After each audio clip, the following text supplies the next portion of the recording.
Hello বন্ধুরা, আমি আজকে চলে এসেছি তোমাদের সাথে টাঙ্গুলু রেসিপি শেয়ার করতে।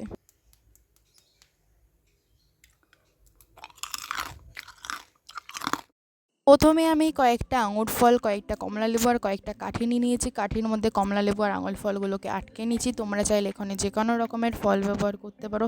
আমি এখানে কমলা লেবু আর আঙুর ফল দিয়ে কত রকমের ডিজাইন করে নিয়েছি। তারপর আমি একটা প্যানের মধ্যে 1 কাপ পরিমাণ চিনি, হাফ কাপ পরিমাণ জল দিয়ে ভালো করে ক্যারামেলাইজ করে নেব। অন্যদিকে একটা বাটির মধ্যে ঠান্ডা জল আর বরফ দিয়ে আইস বাথ তৈরি করে নিয়েছি। এখানে আমার ক্যারামেলাইজটা হয়ে গেছে। এবার আমি এর মধ্যে ফলগুলোকে দিয়ে ভালো করে চিনির রসটা কোট করে নেব।